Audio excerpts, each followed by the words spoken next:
할렐루야. 준비 찬송하겠습니다. 찬송가 214장입니다.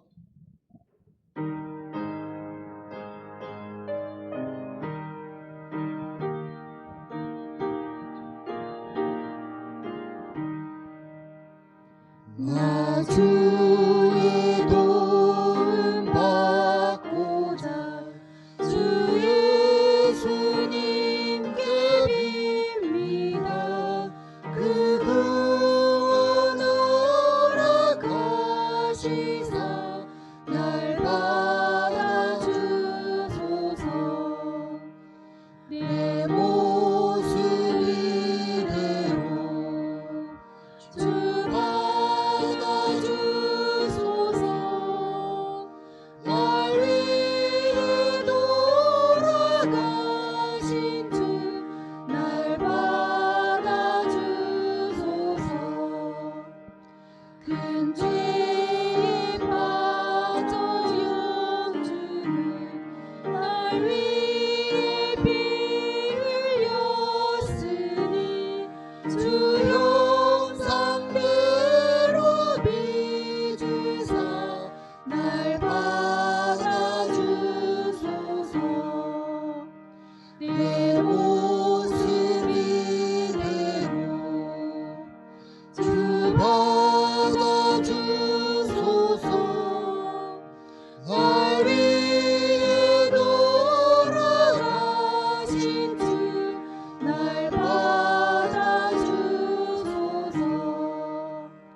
내 힘과 결심 약하여 늘 깨어지기 쉬우니 주 이름으로 구원해 날 받아주소서. 내 모습 이대로 주 받아주소서. 날 위해 돌아가신 주 날 받아주소서.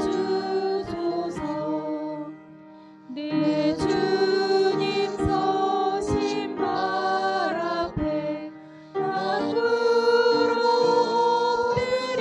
엎드렸으니 그 크신 역사 이루게 날 받아주소서. 내 모습 이대로 주 받아주소서. 날 위해 돌아가신 주 날 받아주소서.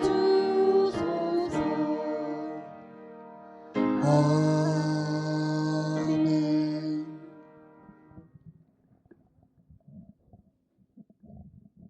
찬송가 292장입니다.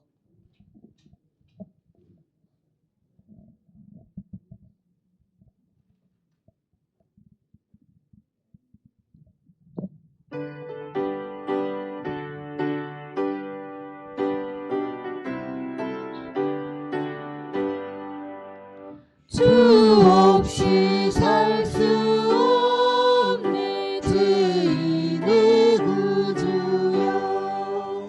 그 귀한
찬송가 620장입니다.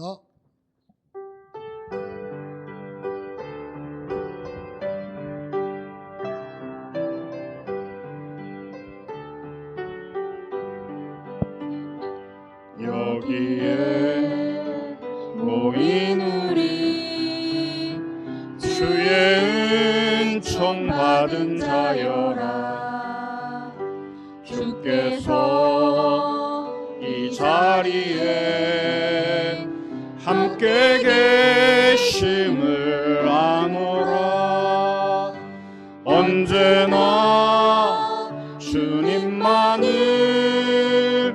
찬양하며 따라가리니 시험을 당할 때도 함께 계심을 믿노라.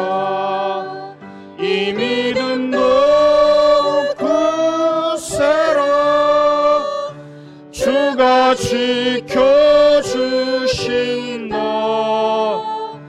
어두운 밤에도 주의 밝은 빛 인도하여 주신다. 주님이 뜻하시니 헤아리기 어렵더라도 언제나 주 뜻 안에 내가 있음을 아노라. 사랑과 말씀들이 나를 더욱 새롭게 하니 때로는 넘어져도 최후 승리를 믿노라. 이 믿음도 굳세라. 주가 지켜주신다. 어두운 밤에도 주의 밝은 빛 인도하여 주신다. 여기에 모인 우리 사랑받는 주의 자녀라. 주께서 뜻하신 바 우리 통해 펼치신다. 고통과 슬픔 중에 더욱 주님 의지하오니 어려움 이겨내고 주님 더욱 찬양하라. 이 믿음 더욱 굳세라. 주가 지켜주신다. 어두운 밤에도 주의 밝은 빛 인도하여 주신다.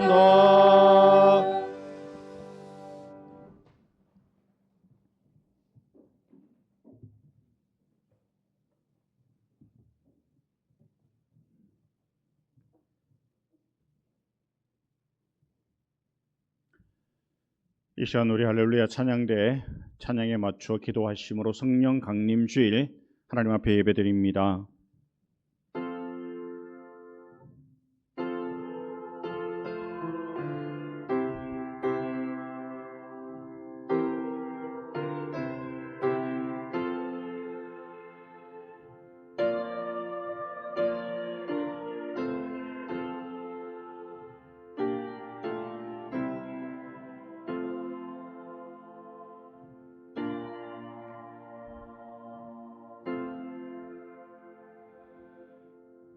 그러나 진리의 성령이 오시면 그가 너희를 모든 진리 가운데로 인도하시리니 그가 스스로 말하지 않고 오직 들은 것을 말하며 장래일을 너희에게 알리리라. 그가 내 영광을 나타내리니 내 것을 가지고 너희에게 알리시겠음이라.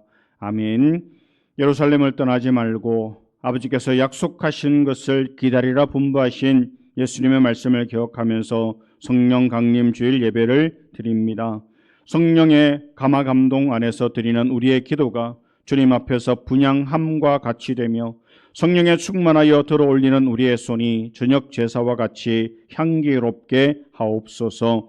우리 입에 파수꾼을 세우시어 단정한 말을 하게 하시며 아름다운 찬양으로 영광을 돌리게 하옵소서. 성령님의 인도하심을 따라 하나님께서 기뻐 받으시는 예배가 되기를 원하오며 예수 그리스도의 이름으로 기원하옵나이다. 아멘. 자리에서 일어나셔서 함께 찬양합니다.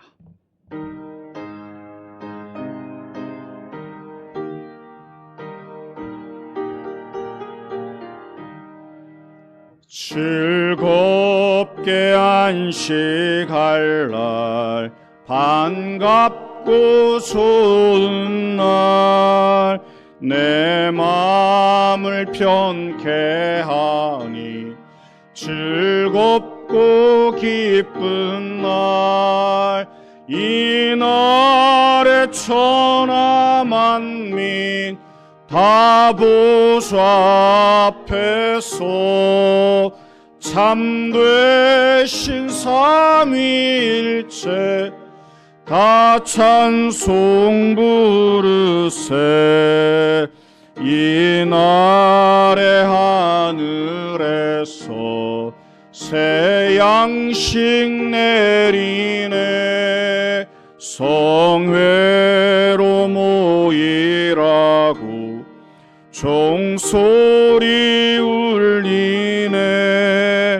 복음의 밝은 빛은 온 세상 비치며 또 영생물이 흘러 시원케 하시네.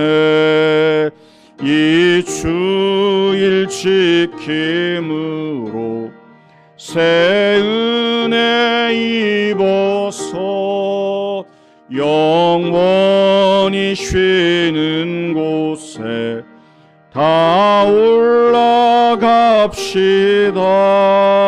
성부께 찬미하고 성자와 또 성령 참되신 삼위일체 다 찬송 부르세. 아멘. 교동문은 136번입니다. 성령 강림 2번을 우리 함께 교독합니다. 그 후에 내가 내 영을 만민에게 부어주리니 너희 늙은이는 꿈을 꾸며 너희 젊은이는 이상을 볼 것이며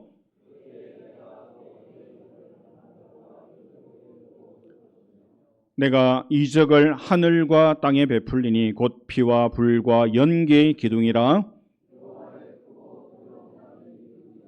해가 어두워지고 달이 핏빛같이 변하려니와 이는 나 여호와의 말대로 시온산과 예루살렘에서 피할 자가 있을 것이며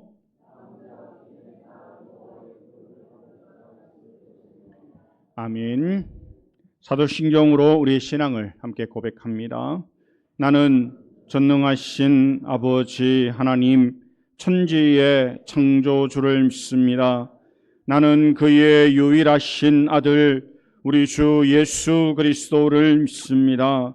그는 성령으로 잉태되어 동정녀 마리아에게서 나시고 본디오 빌라도에게 고난을 받아 십자가에 못 박혀 죽으시고 장사된 지 사흘 만에 죽은 자 가운데서 다시 살아나셨으며 하늘에 오르시어 전능하신 아버지 하나님 우편에 앉아 계시다가 거기로부터 살아있는 자와 죽은 자를 심판하러 오십니다. 나는 성령을 믿으며 거룩한 공교회와 성도의 교제와 죄를 용서받는 것과 몸의 부활과 영생을 믿습니다. 아멘. 자리에 앉으셔서 함께 찬양합니다.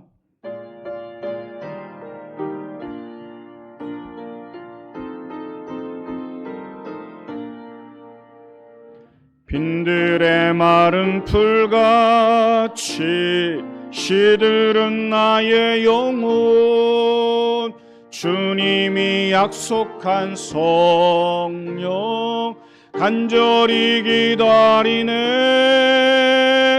가물어 메마른 땅에 단비를 내리시듯 성령의 단비를 부어 새 생명 주옵소서.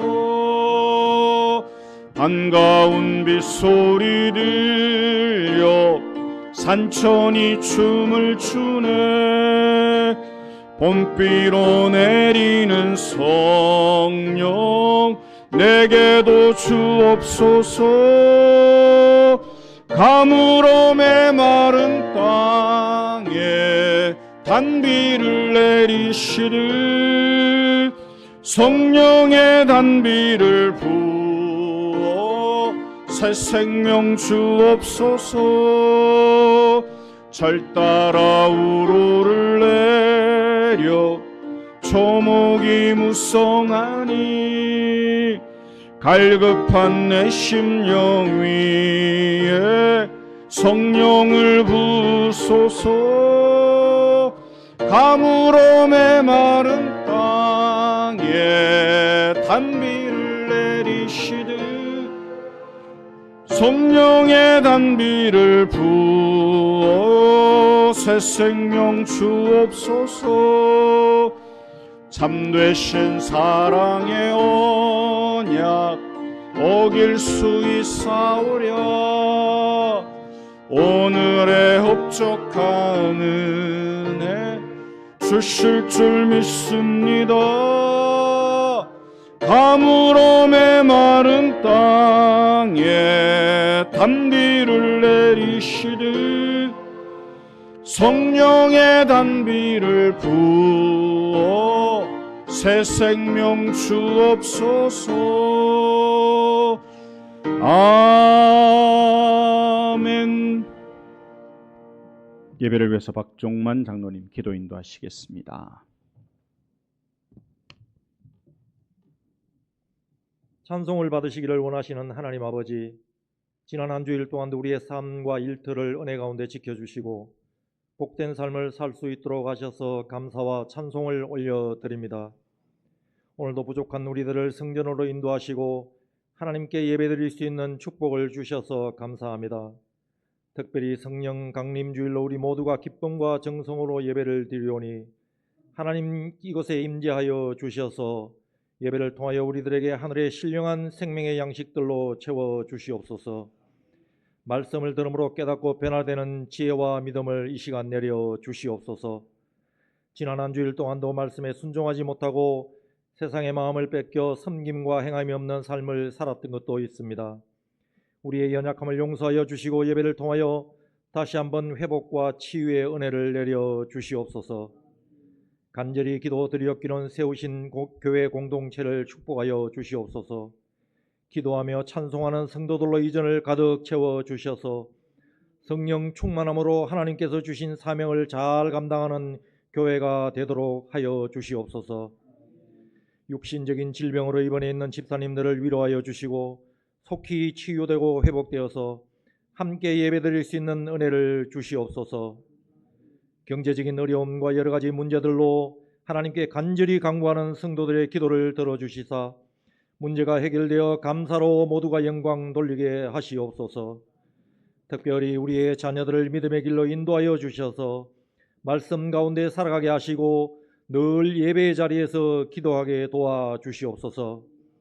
1박 2일로 떠나는 전교인 수련회 위에 은혜를 주셔서 안전하게 다녀올 수 있도록 지켜주시고 모두가 이 행사를 통해 은혜 받도록 도와주시옵소서.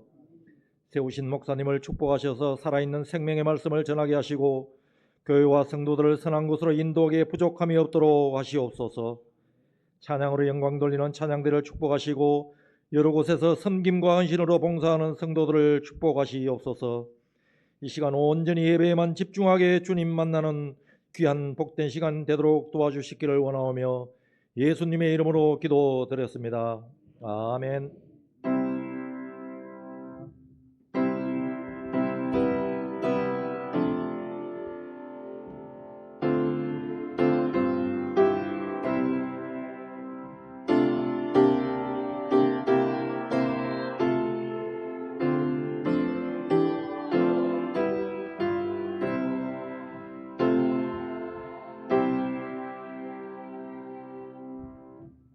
오늘 우리에게 주시는 하나님의 말씀은 신약성경 고린도전서 2장입니다. 1절로 5절 말씀을 제가 봉독해 드립니다. 고린도전서 2장입니다. 1절에서 5절까지의 말씀 봉독해 드립니다. 형제들아, 내가 너희에게 나아가 하나님의 증거를 전할 때에 말과 지혜의 아름다운 것으로 아니하였나니 내가 너희 중에서 예수 그리스도와 그가 십자가에 못 박히신 것 외에는 아무것도 알지 아니하기로 작정하였음이라. 내가 너희 가운데 거할 때에 약하고 두려워하고 심히 떨었노라. 내 말과 내 전도함이 설득력 있는 지혜의 말로 하지 아니하고 다만 성령의 나타나심과 능력으로 하여 너희 믿음이 사람의 지혜에 있지 아니하고 다만 하나님의 능력에 있게 하려 하였노라. 아멘. 이 시간 우리 찬양대 하나님 앞에 찬양 올려드립니다.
아멘.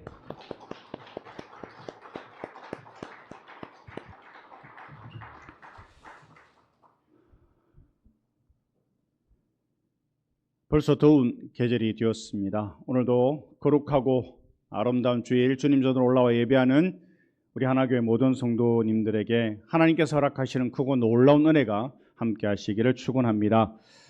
우리 앞뒤 좌우에 계신 분들과 인사하시겠습니다. 반갑습니다. 네, 잘 오셨습니다. 안녕하세요. 예, 우리 김재영 집사님 부모님께서 함께 예배에 참석해 주셨네요. 너무 감사드립니다. 병원에서 뵀는데 예. 자, 오늘은 성령 강림 주일입니다. 사도행전 2장의 오순절 마가다락방에서의 성령 강림은 오늘 이 시간에도 여기에도 임하시는 줄로 믿습니다. 지금 이 순간에도 성령의 임재를 간절히 사모하며 말씀을 사모할 때 성령의 기름 부으심이 우리 모두에게 넘쳐나게 되는 줄로 믿습니다. 저는 TV를 보면서 광고를 유심히 보는데요. 광고가 15초, 뭐 길면 20초, 30초인데요. 박보검이 나와서 그 정관정인가요? 그 에브리타임 선전하는 거 보셨습니까? 야구장에 야구를 하는데 풍선이 처음에는 바람이 빵빵하게 들어있다가 시간이 지나면서 바람이 쭉 빠져갖고 아무것도 못하는 텔레비전 안 보세요? 예. 그 광고를 보면서 제가 이 성령을 거기 한번 대입해 봤어요. 어떤 그 행사들을 하면 풍선을 많이 세우잖아요.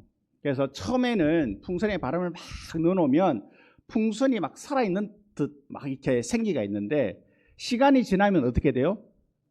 어딘지 모르게 풍선이 바람이 빠져서 이렇게 주유소에서 막 흔들리는 그 풍선처럼 기운이 쭉 빠져있는 모습을 보게 되는데 예배하는 우리 성도들에게 성령이 충만할 때 생기가 넘치고 정말로 살아있는 듯한 그런 은혜가 임하게 되는 줄로 믿습니다.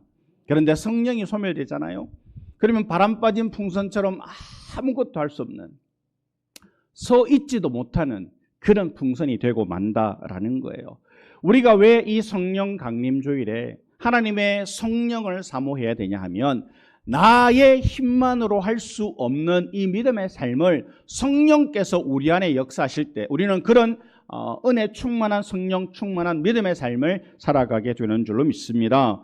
오늘 본문 바로 앞에 고린도전서 1장 28절 29절에 보면 하나님께서 세상에 천한 것들과 멸시받는 것들과 없는 것들을 택하사 있는 것들을 폐하려 하시나니 이는 아무 육체도 하나님 앞에서 자랑하지 못하게 하려 하심이라 라고 말씀합니다. 사도 바울은 하나님께서 사람을 선택하여 쓰실 때에 능력순이 아니라 못난 순서대로 부르신다 말씀하며 자기 자신이 잘나서 사도가 된 게 아니라 못나서 사도가 되었다 이렇게 말을 해요. 만삭되지 못하여 난 자 같은 내게도 성경에 하나님을 드러내는 시청각 자료들이 참 많은데 창세기 12장에 믿음의 조상 아브라함을 부르는 사건이 나오지만 창세기 12장 이전에 아브라함이 무엇을 했는지 전혀 기록이 안 나와요. 아브라함이 하나님이 부르실 만한 사람이었다라는 게 나오지 않아요. 여호수아 24장 2절 말씀을 통해서 아브라함의 아버지 데라가 우상을 섬겼음을 알 수 있는 정도의 정보만 나오죠. 그만큼 아브라함은 드러낼 것이 없는 평범한 인물이었죠. 그런데 하나님께서는 이러한 아브라함을 통해서 믿음의 계보를 이어가시고 믿음의 조상이라고 말씀하시고 순종하며 나아가는 아브라함에게 복을 주시겠다 약속하셨죠. 이는 야곱도 마찬가지인데요. 많은 사람들이 성경을 읽다가 하나님께서 왜 야곱 같은 인간을 선택하셨는지 모르겠다라고 말합니다. 우리가 성경을 읽다 보면 아브라함이나 다윗이나 솔로몬이나 욥이나 이런 사람들을 보면 본받을 만하잖아요. 야, 참 멋지다 생각이 되잖아요. 근데 야곱 그러면 왠지 모르게 약삭 빠르고 꾀가 많고 잔머리 굴리고 영 하나님께서 쓰시는 사람하고는 결이 맞지 않는데 왜 하나님께서 야곱을 불러 그 믿음의 족장 중에 한 사람으로 세우셨는가? 왜 그랬는가? 바로 나 같은 사람을 부르시기 위함이라는 거예요.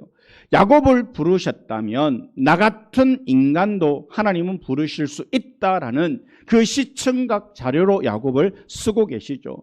예수님은 미련한 12제자를 불러 당대의 세계를 지배하고 있던 로마와 헬라 철학을 부끄럽게 만드셨죠. 사도 바울은 묶인 죄수의 몸으로 로마의 네로 황제를 부끄럽게 만들었습니다. 세상에는 많이 배워 똑똑하고 지혜로운 사람을, 튼튼하고 건강한 사람을, 훌륭하고 잘생긴 사람들을 쓰죠. 그러나 하나님은 수고하고 무거운 짐진 자들아 다 내게로 오라 내가 너희를 편히 쉬게 하리라 말씀합니다.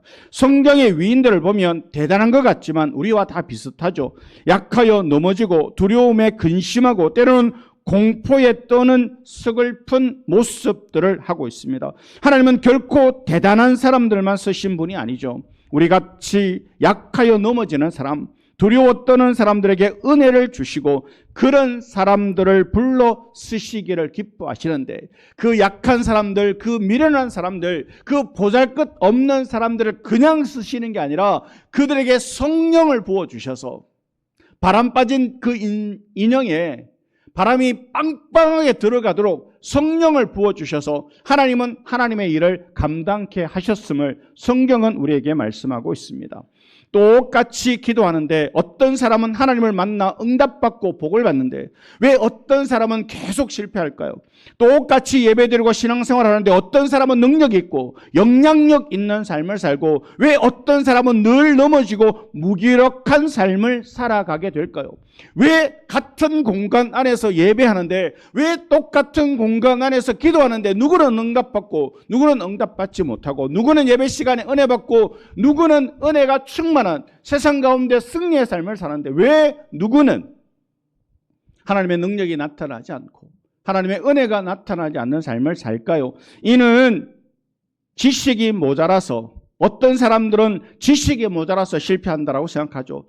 어떤 사람들은 능력이 많으면, 능력 있는 사람이 아는 것이 많으면 능력 있는 사람이 될 것이라고 말합니다. 어떤 이는 경험이 부족해서 실패한다라고 생각합니다. 건강이나 환경 때문에 자신은 아무것도 할 수 없다라고 말하고, 환경이 너무 어려워서 가족들이 도와주지 않아서 실패할 수밖에 없다라고 말합니다. 돈이 없어서 아무 일도 못한다라고 불평하고 원망하기도 합니다. 그러나 아니라는 거예요.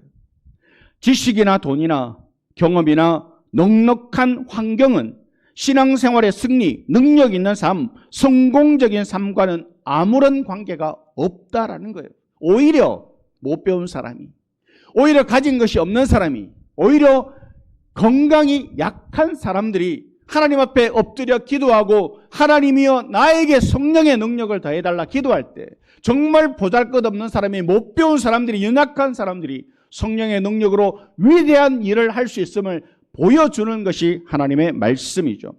물론 이런 것들이 없으면 불편할 수 있습니다. 하지만 불편의 문제와 불행의 문제는 엄연히 다른 것입니다. 우리가 살면서 착각하지 말아야 돼요. 내가 몸이 건강하지 않으면 불편할 수 있어요. 내가 돈이 많이 없으면 사는데 불편할 수 있어요. 내가 못 배웠으면 사는데 불편할 수 있어요. 그러나 그것 때문에 불행한 것 아니라는 거예요. 잘 생각해 보세요.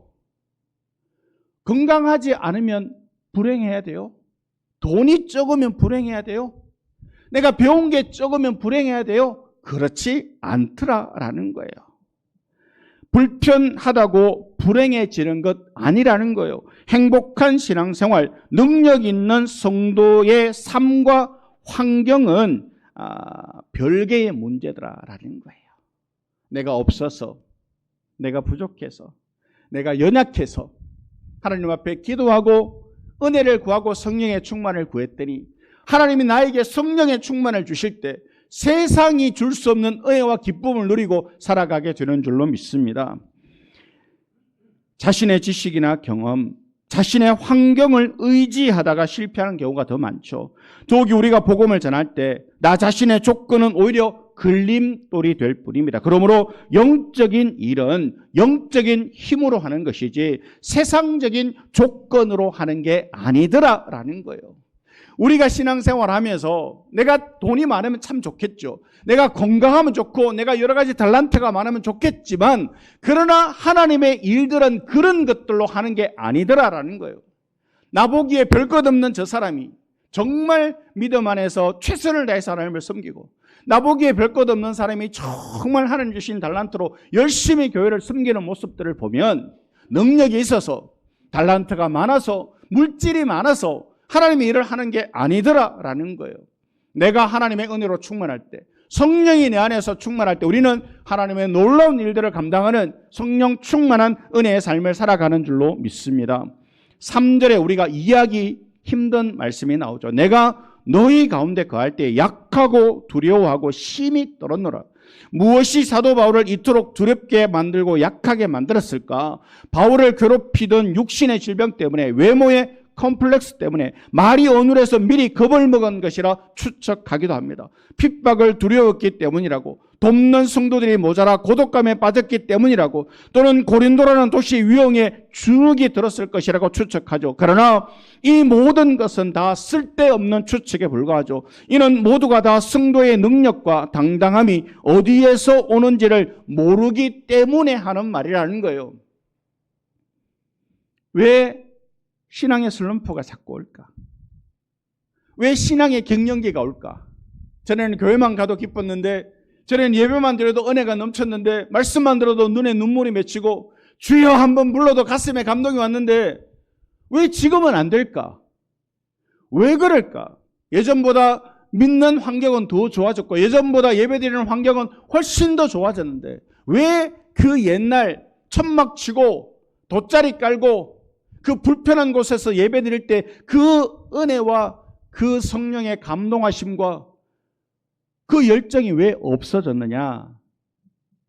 오늘 본문은 사도 바울의 2차 전도 여행, 헬라의 수도 아데네스의 전도 경험을 배경으로 하고 있습니다. 아덴은 소크라테스, 플라톤, 아리스토텔레스 같은 철학의 거장들이 활동하던 헬라 철학의 본거지였어요. 바울이 이곳에 도착해서 그동안 숨기고 있었던 철학적인 끼가 발동합니다. 그는 히브리 종교뿐만 아니라 로마 시민권을 가진 자로서 헬라 철학에도 능통한 사람이었습니다. 그래서 전도를 하더라도 이들에게만큼은 철학적 방법으로 전도해야 되겠다 생각해서 바울은 아덴 사람들과 철학적으로 논쟁을 하고 변론을 하죠. 말싸움에서 보기 좋게 승리합니다. 그 철학을 가장 좋은 것으로 말하는 그 아덴이라는 도시에 가서 사도 바울이 철학으로 그들을 코를 완전히 뭉개놨어요. 말싸움에서 완전히 승리를 거두게 됩니다. 그런데 이상한 거는 제대로 전도를 할 수가 없었고, 교회를 세우는 것은 아예 꿈도 꿀 수 없었던 거예요. 다른 곳에서처럼 모진 핍박이 있었던 것도 아닌데 전도에 완전히 실패를 했어요. 철학적 말싸움을 하는 사이에 그는 그만 가장 중요한 예수의 십자가의 복음을 잃어버렸기 때문입니다. 그는 자신의 지식, 철학, 경험을 의지하는 사이에 성령 하나님을 의지하지 않았죠. 이것이 바로 사도 바울의 실패 원인이었던 거예요. 그렇다면 오늘날 우리의 실패 원인도 분명해지죠. 우리가 능력 있는 삶, 영향력 있는 삶을 살 수 있는 것도 분명해졌는데, 오직 성령께서 우리를 도와주실 때, 성령이 우리 안에 충만할 때 우리가 세상 가운데서 능력 있는 삶을 살아가게 되는 줄로 믿습니다. 휴대폰을 새 거 사면 한 이틀 쓰죠. 배터리가 아직 컨디션이 좋아서. 그런데 한 1년쯤 쓰고 많이 쓰면 어때요? 배터리가 하루를 버티기가 힘들죠. 젊은 친구들은 그래서 꼭 외장 배터리를 하나 더 들고 다니잖아요. 그러면 배터리가 이렇게 50%, 40%, 20% 떨어지면 어떻게 하면 됩니까? 다시 집에 와서 충전기에 꽂으면 됩니다. 그러면 다시 그 다음 날도 열심히 검색도 하고 전화도 하고 카톡도 하고 쓸 수 있게 되는 거죠. 성도의 삶에 성령의 충만을 사모하고 성령의 충만을 계속해서 충전하지 않으면 우리는 아무짝에도 쓸데없는, 전원이 켜지지 않는 그런 망치로 나설 수밖에 없는 휴대폰과 같은 존재가 된다라는 거예요.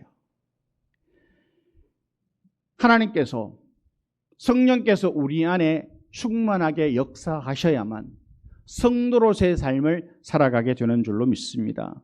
초대교회 성도들은 다 함께 모여 간절히 기도하면서 예수님이 약속하신 성령을 기다렸죠. 왜냐하면 부활성천하신 예수님께서 그렇게 말씀하셨기 때문입니다. 사도행전 1장 8절에 오직 성령이 너희에게 임하시면 너희가 권능을 받고 예루살렘과 온 유대와 사마리아와 땅끝까지 이르러 내 증인이 되리라. 성령이 우리에게 임하시면 우리는 모두 성령의 능력을 덧입게 되어 정인된 삶을 살 수 있게 된다라고 말씀하시죠. 성령의 능력을 받으면 우리의 삶이 180도 달라지게 된다라는 거예요. 요즘 산에 가거나 숲을 걷게 되다 보면 애벌레가 길바닥에 이렇게 이렇게 기어가는 모습들을 보게 됩니다. 가만히 보면 이 애벌레는 기어가는 게 전부죠. 그에게 있는 능력은 기어서 앞으로 가는 것 말고는 능력이 없어요. 그래서 길에 늘어선 모든 것들이 다 문제예요.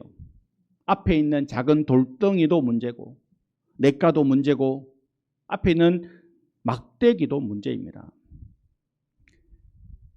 그런데 그 애벌레가 시간이 지나 나비가 되잖아요. 그러면 그 모든 것들이 다 구경거리가 된다라는 거예요. 애벌레에게는 모든 것이 다 힘겹죠. 새가 물고 가다 떨어뜨려 놓은 작은 나무까지도 혼신의 힘을 다해 겨우 넘어서야 하는 힘겨운 장애물이죠. 길가에 덩그러니 놓여있는 작은 돌멩이조차도 참으로 넘어서기 힘든 장애물입니다.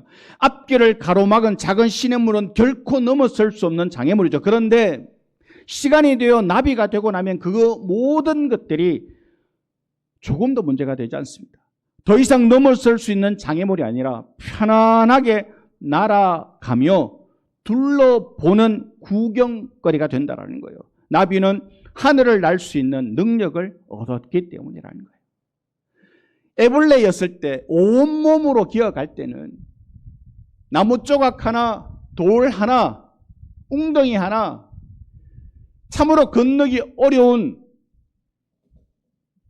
장애물이었는데 나비가 되고 나니 그 모든 장애물들이 아무것도 아니더라. 오히려 하늘을 날며 구경거리가 되더라라는 거예요. 우리가 성령으로 거듭나면 우리도 나비처럼 하늘을 나는 능력을 덧입게 될 줄로 믿습니다. 그래서 우리 힘으로 결코 넘어설 수 없었던 인생의 장애물들을 쉽게 넉넉하게 넘어설 수 있게 될 것입니다. 우리는 성령의 능력으로 말미암아 세상의 온갖 유혹들, 시험들, 고난들을 어렵지 않게 넘어서야 될 것이고, 그를 위해서 성령의 충만을 구하는 우리 모두가 되기를 축원합니다. 스가랴 6장 4절에 이는 힘으로 되지 아니하며 능력으로 되지 아니하고 오직 나의 영으로 되느니라 라고 말씀하고 있습니다.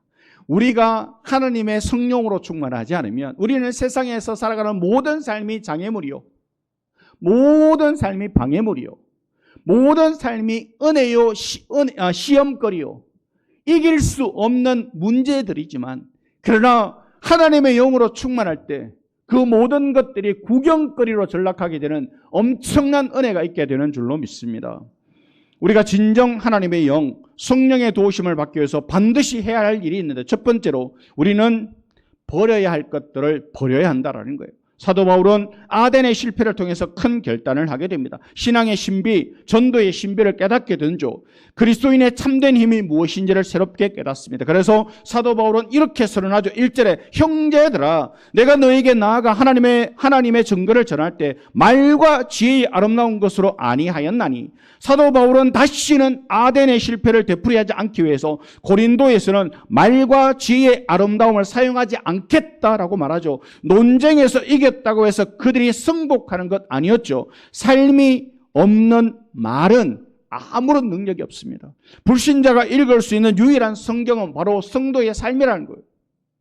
불신자들이 성경을 사서 펼쳐서 읽지 않잖아요. 그들이 뭘 봐요? 우리의 삶을 봐요.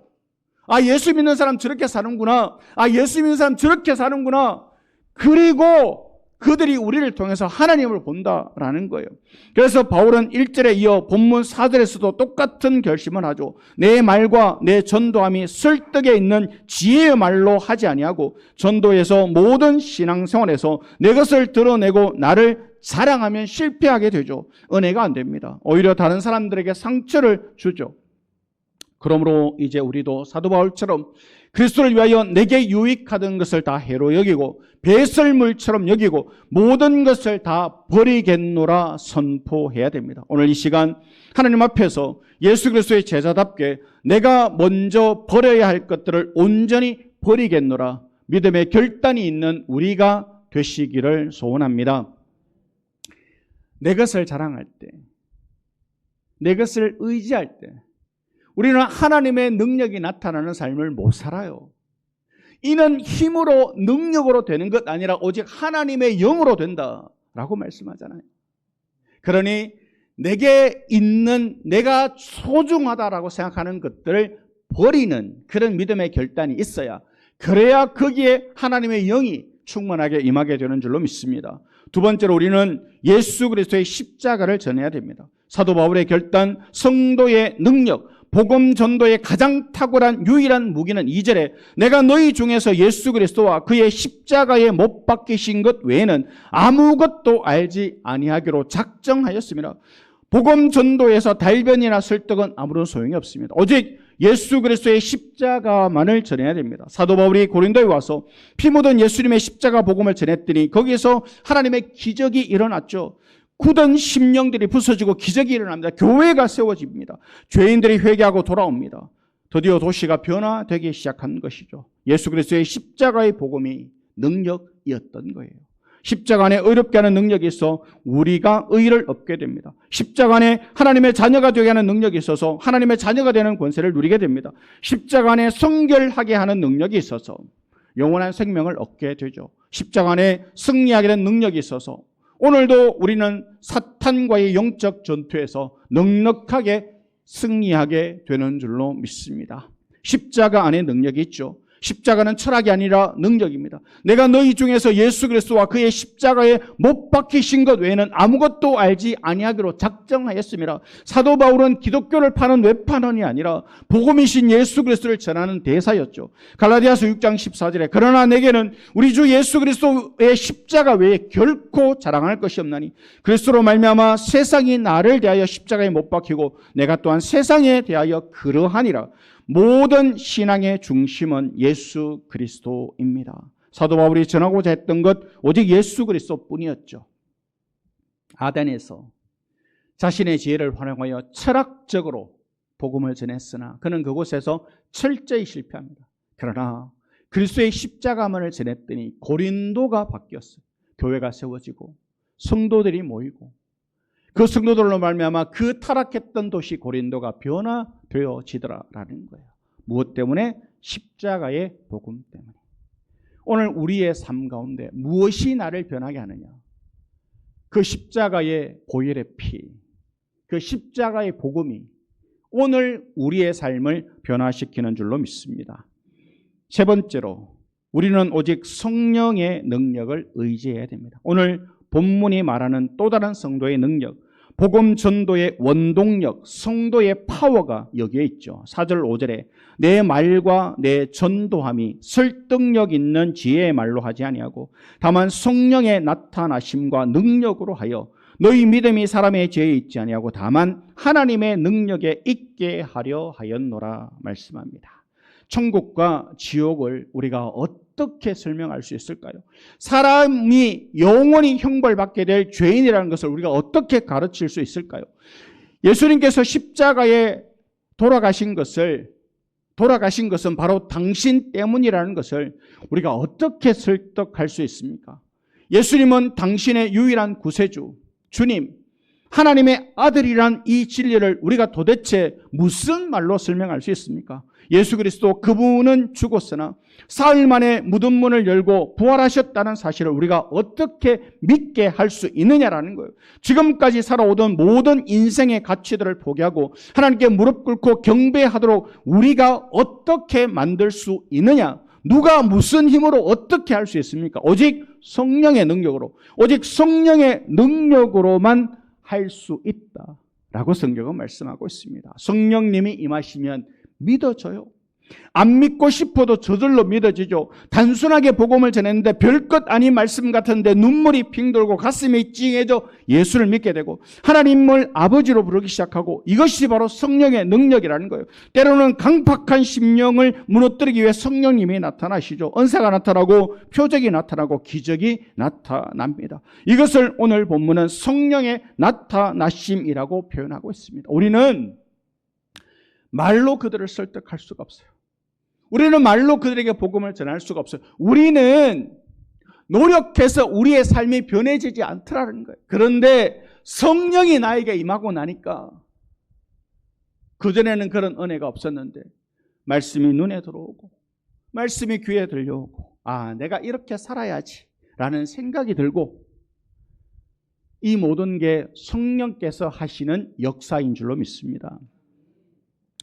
잘난 사람만 잘난 역사를 만들어가는 것이 아니라 평범한 사람을 하나님께서 들어 비범한 역사를 이루어 가시죠.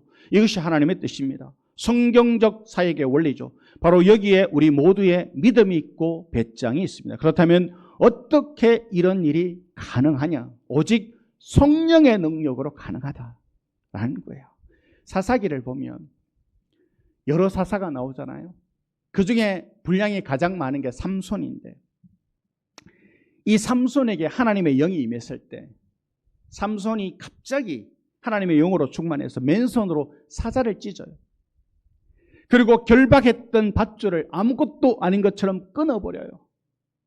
그리고 나귀 특뼈 하나로 수백 명, 수천 명을 죽여요. 그런데 하나님의 영이 떠났을 때 그는 아무것도 할 수 없었어요. 맷돌을 돌리다가 죽기 직전에 다시금 하나님의 은혜로 블레셋 사람들을 물리치지만 성경을 잘 읽어보면 하나님의 영이 임했을 때 삼손은 엄청난 슈퍼맨 같은 삼손이었으나 하나님의 영이 떠나자 바람 빠진 풍선처럼 아무것도 할 수 없었다라는 거예요. 다윗이 전쟁터에 나가지 않아도 되는 편안한 시절이 되었어요. 신하들은 전쟁을 하러 나갔고 그는 늦게까지 낮잠 자다가 저녁쯤에 왕궁 옥상을 거닐다가 목욕하는 여인을 보고 그 여인을 불러다가 범하죠. 하나님의 사자가 너 왜 그랬냐? 야단을 치니까 회개하며 그가 기도하는데 시편 51편에 보면 다윗이 뭐라고 기도하냐면 주의 성령을 내게서 거두어 가지 말라라고 그렇게 기도해요. 만약에 내가 다윗이면 어떻게 기도해야 돼요? 하나님 잘못했어요. 하나님 저의 이 왕자는 계속 지켜주세요. 제가 계속 왕할 수 있도록 해주세요. 이렇게 기도해야 되잖아요. 그런데 다윗은 그 기도를 안 해요. 하는 기도가 뭐냐면 주의 성령을 내게서 거두어 가지 말라라고 기도해요. 다윗은 사울 왕위는 유지했지만 여호와의 영이 떠나고 악령이 그를 번뇌하게 하여 비참한 말년을 보낸 것을 가까이서 지켜보죠. 사울이 너무 힘들어할 때 다윗이 수금을 켜잖아요. 음악 치료를 하잖아요. 그러면서 성령이 떠나는 삶이 얼마나 비참한 삶인지를 그는 배웠던 거죠. 그래서 이 모든 것을 지켜보았던 다윗은 무엇이 중요한지 너무나도 분명히 알아서 그래서 다윗 왕은 왕권의 상실보다 하나님과의 관계를 더 두려워하고 그래서 다윗은 주의 성령을 내게서 거두어 가지 말라라고 기도했던 거예요. 우리가 살아가면서 사업과 직장에서의 어려움으로 통장 잔고가 줄어드는 것에 밤잠을 설치며 두려워하면서 내 안에 성령의 감동이 사라지고 기도가 막히는 것에는 왜 위기감을 느끼지 못하느냐라는 거예요. 사업이 잘 안 되고 직장이 어렵고 통장의 잔고가 바닥에 보이면 걱정해서 잠이 안 오는데 성령의 감동이 없는데 예배를 가도 감동이 없고 기도를 해도 응답이 없고 성령께서 내게 주신 은혜가 없는데 이걸 왜 걱정을 안 하냐라는 거예요.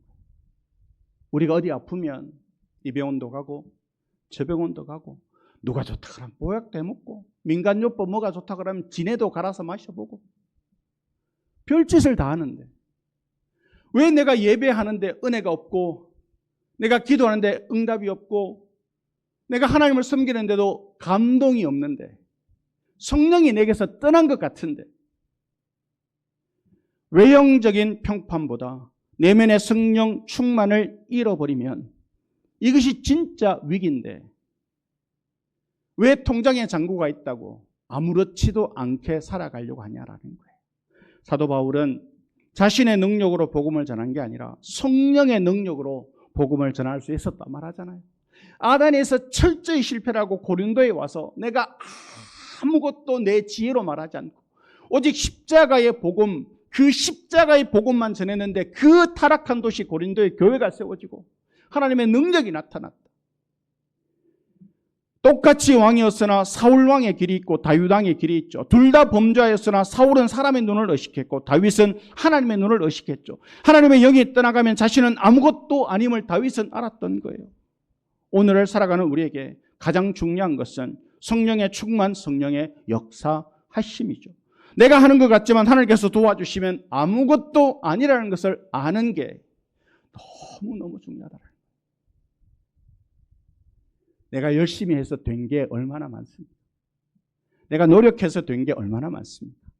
하나님이 은혜를 주셔야, 하나님이 성령을 부어주셔야, 그래야 우리의 인생이 하나님의 은혜와 복이 충만한 인생 되는 줄로 믿습니다. 성령 강림 주일에 뭐가 중요하냐? 진짜 뭐가 중요하냐? 다윗은 왜 주의 성령을 내게서 거두지 말라라고 그렇게 간절히 기도했을까? 사울 왕을 봤잖아요. 성령이 떠나가고 악령이 부리는 한순간도 편하지 못하고 수금을 켜지 않으면 잠을 잘 수가 없고,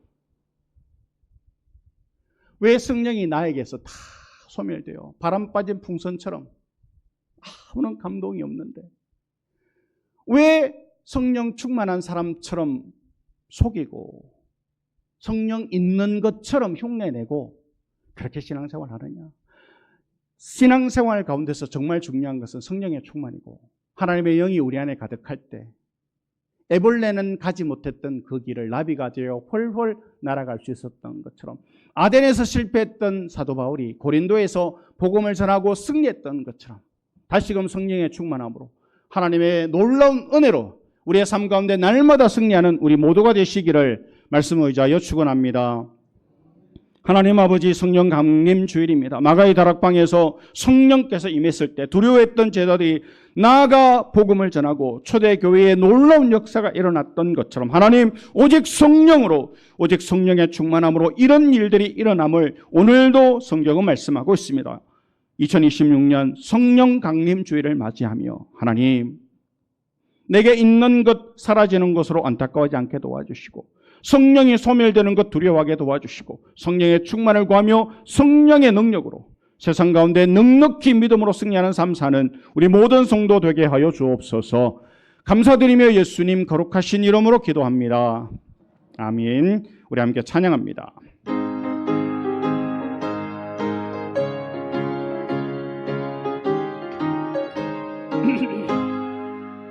내가 매일 기쁘게 순례의 길 행함은 주의 팔이 나를 안보함이요, 내가 주의 큰 복을 받는 참된 비결은 주의 영이 함께함이라.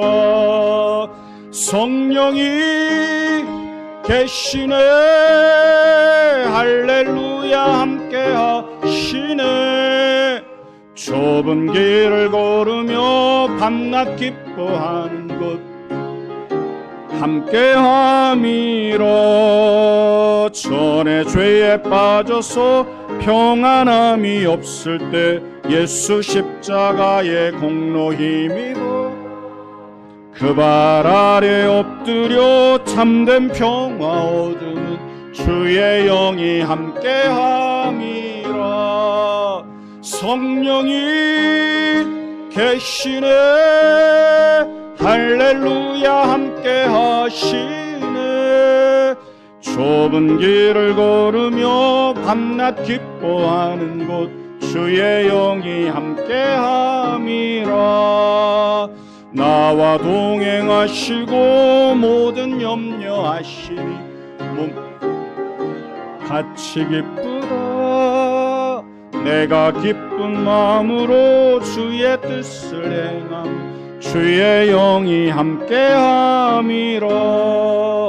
성령이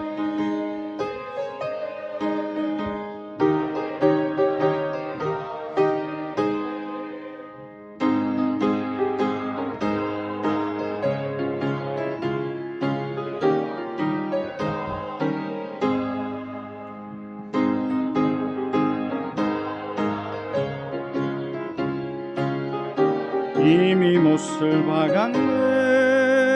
어두운 밤이 지나고 무거운 짐벗은 주의 영이 함께함이라. 성령이 계시네.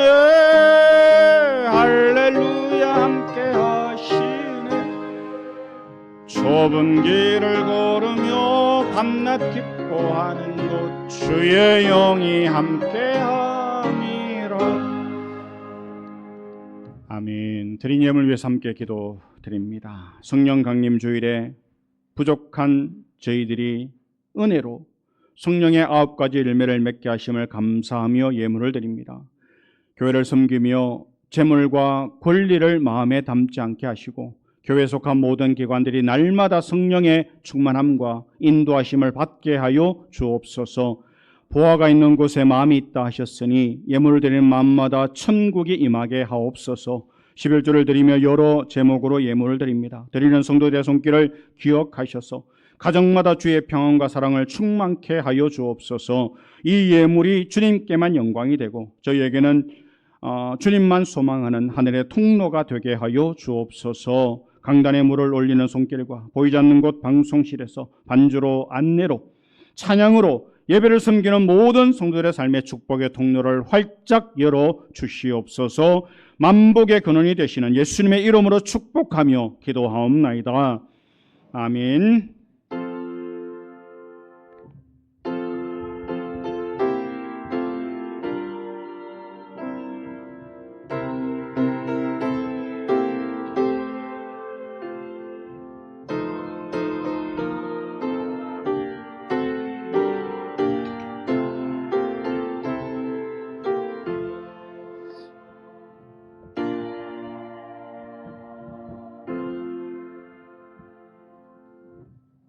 교회 소식 전해드리겠습니다.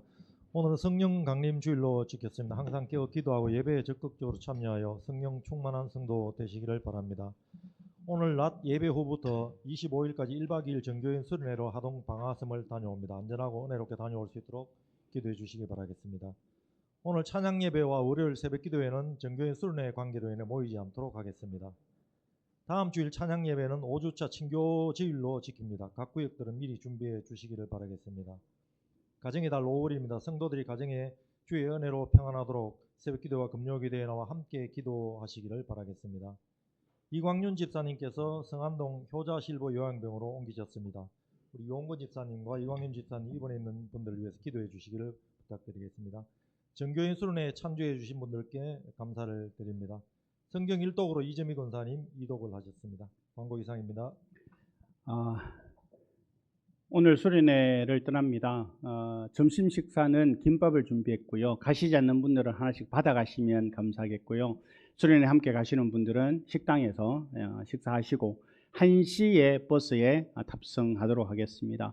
볼일 다 보시고 1시에 아마 버스가 저 이편한 상가 앞에 택시 승강장 그 뒤편에 아마 주차가 되어져 있을 겁니다. 1시까지 버스에 다 올라주시면 감사하겠고요. 그리고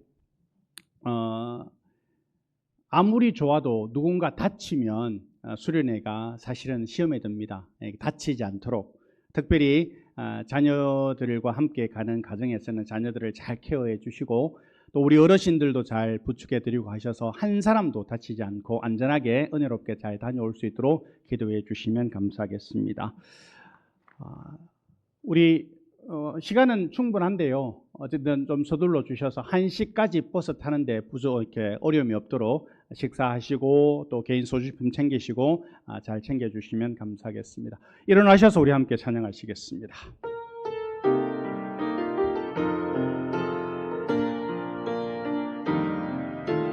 나의 평생에 가장 복된 일은 내가 예수님을 만난 것이라. 나의 평생에 가장 잘한 일은 내가 예수님을 주로 섬긴 것이라. 이 세상 살도록 내가 걷는 길이 때론 험하여서 넘어질 때도 주의 나를 붙드시니 나는 예수님만 주로 섬기며 살리. 나는 주를 섬기는 것에 후회가 없습니다. 내가 걸어온 모든 시간 다 주의 은혜니 내가 걸어갈 모든 날도 주만 섬기며 살리. 오직 예수 이름 부르며 살아가리라. 이것이 나의 간증이요 이것이 나의 찬송일세. 나 사는 동안 끊임없이 구주를 찬송하리로다. 지금은 우리 주 예수 그리스도의 은혜와 하나님 아버지의 그 크신 사랑하심과 성령의 역사하시고 교통하시고 충만하심이 성경 강림 주일을 맞이하여 오직 성령의 능력으로 오직 성령의 충만함으로 세상 가운데 승리의 삶을 살아가기를 다짐하는 모든 성도들 가운데 수련회를 떠나 안전하게 돌아오기를 원하는 우리 모든 성도들 가운데 지금부터 영원토록 함께 하시기를 간절히 축원하옵나이다. 아멘.